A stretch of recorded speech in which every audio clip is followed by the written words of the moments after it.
गरुड़ पुराण जो हमारी अपनी माता जी शांता खेर जिनका स्वर्गवास 27 अगस्त 2023 को हो गया था और इसका आयोजन हमने गरुड़ पुराण का किया है शास्त्री जी से। तो इसमें जो आज हमारा 5वें दिन है, अध्याय 11 की कथा हम गरुड़ पुराण से सुन रहे हैं। भैया ये सारा जो कंसर्न करता है कि भाई कि हमको इस दुनिया में मतलब क्या डू एंड डू नॉट्स है, क्या करना चाहिए क्या नहीं करना चाहिए, और खासकर कर्मकांड की विधि, और लास्ट में जब आदमी मर जाता है उस टाइम क्या करना चाहिए, इसका सारांश क्या है। 11वें अध्याय में 10 गात्र विधि पुत्र भाव में कौन कौन करे ये भगवान ने बताया। बहुत बढ़िया, बताइए। गरुड़वाच, गरुड़ जी पूछते हैं भगवान नारायण से गरुड़ जी पूछते हैं 10 गात्र विधम ब्रोहि कृत्यम कुंसु कृतम भवे पुत्रा भावे तुम का कुर्यादित में भव केशव।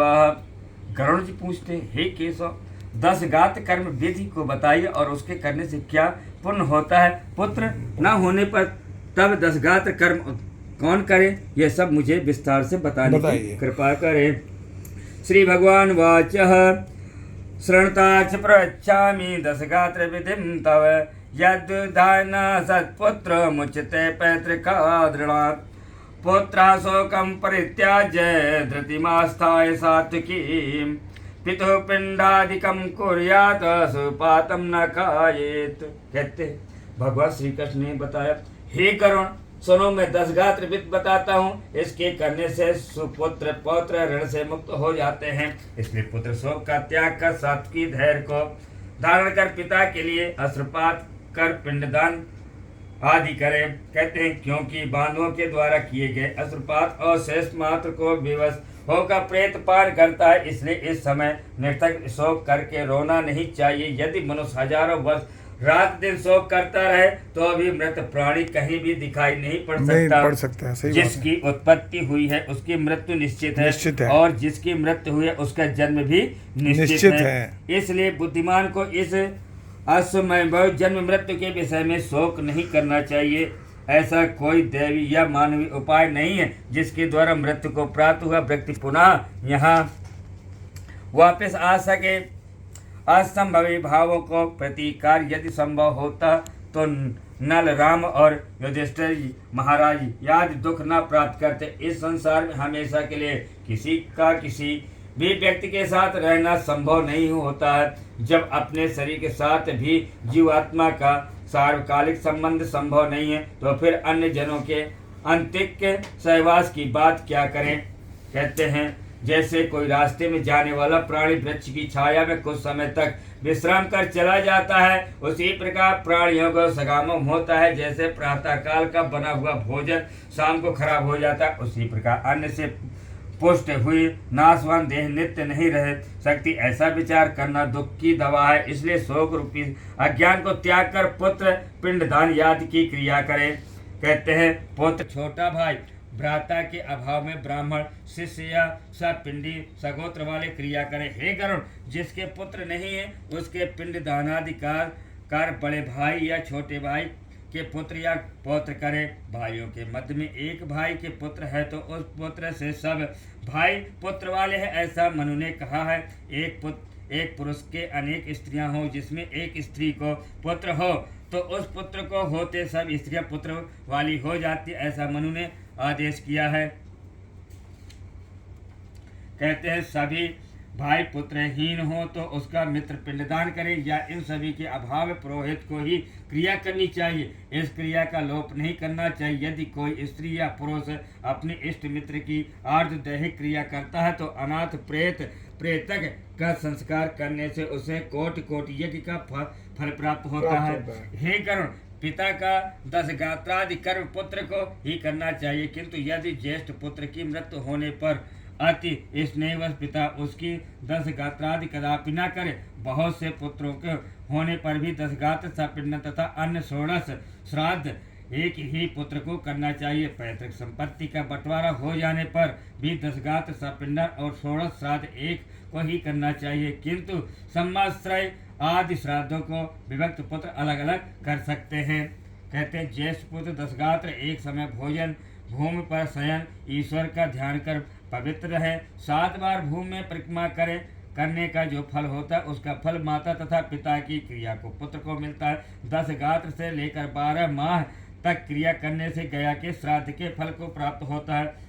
आमंत्रक कुएं में, तालाब में, बगीचे में, तीर्थों में, मंदिर में आलस्य को त्याग कर दोपहर के समय में जाकर स्नान करें। पवित्र होकर वृक्ष के नीचे दक्षिण मुख स्थित वेदी का निर्माण कर उसे गाय के गोबर द्वारा लीप कर वैदिक का प्रणासन बिछाकर एक दरबासन का कौशिक ब्राह्मण बैठाकर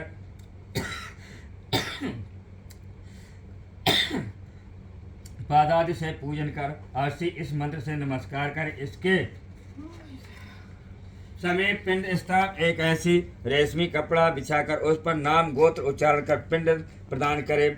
खस, चंदन और भृंगराज का पुष्प निवेदित करें। धूप, दीप, नैवेद्य, तांबूल तथा दक्षिणा समर्पित करें। इसके बाद का कान्य दूध और जल से परिपूर्ण पात्र तथा वर्धमान बुद्धि क्रम से दी जाने वाली जलांजलि प्रदान करते हुए यह उच्चारण कर अमुक नाम के प्रेत के लिए मेरे द्वारा प्रदत्त यह पिंडादि सामग्री प्राप्त हो। अन्न, वस्त्र, जल, द्रव्य ये अन्य जो भी वस्तु प्रेत शब्द का उच्चारण करके मृत प्राणी को दी जाती है उससे उसे अनंत काल की प्राप्त होती, अक्षय तृप्ति प्राप्त होती। इसलिए प्रथम दिन से लेकर संपिंडीकरण के पूर्व स्त्री और पुरुष दोनों के लिए प्रेत शब्द का उच्चारण करना चाहिए। कहते हैं कि जिस विधि से प्रथम दिन पिंडदान किया उसी विधि से 9वें दिन तक पिंडदान करें। 9वें दिन सगोत्र वाले व्यक्ति भी मृतक की स्वर्ग कामना के लिए थे लांभन करें। सगोत्र वाले तथा स्त्रियां सब बाहर जाकर स्नान कर हाथ में दूर्वा तथा धान का लावा लेकर स्त्रियों को आगे कर मृत प्राणी के घर जाएं। वहां जाकर इस प्रकार करें, दूर्वा सदृश अपने कुल की वृद्धि हो और धान की लावा की तरह कुल शोभायमान रहे। इस इतना कहकर उसके घर में दूर्वा और लावा को डाल दें। हे गरुण, 10वें दिन मांस से न देकर उदर से पिंड दें, क्योंकि कलयुग में मांस से पितृ श्राद्ध नहीं होता। 10वें दिन तक बंधु बांधव मुंडन कराएं और क्रिया कर्म करने वाले पुत्र भी मुंडन कराएं। मिष्ठान से एक ब्राह्मण को 10 दिन तक भोजन कराएं। उसके समीप श्री हरि का ध्यान कर हाथ जोड़कर मृतक की मुक्ति की प्रार्थना करें। कहते हैं अतिशी के फूल के समान कांति वाले पीले वस्त्र धारण करने वाले अच्युत भगवान श्री हरि को प्रणाम करें। उन्हें कोई भय नहीं सताता है। आदि अंत से रहित शंख चक्र और गदा धारण करने वाले अविनाशी तथा कमल के समान नेत्र वाले श्री हरि आप मृतक को मोक्ष प्रदान कर। इस प्रकार प्रतिदिन श्राद्ध के अंत में यह प्रार्थना मंत्र पढ़ें। तदनंतर स्नान करके घर जाकर गाय को ग्रास देने के बाद भोजन इत्यादि करना चाहिए। बोले श्रीमन्नारायण नारायण श्रीमन्नारायण नारायण नारायण श्रीमन्नारायण नारायण नारायण नारायण नारायण नारायण नारायण नारायण नारायण नारायण नारायण श्रीमद् नारायण नारायण नारायण नारायण नारायण नारायण नमः।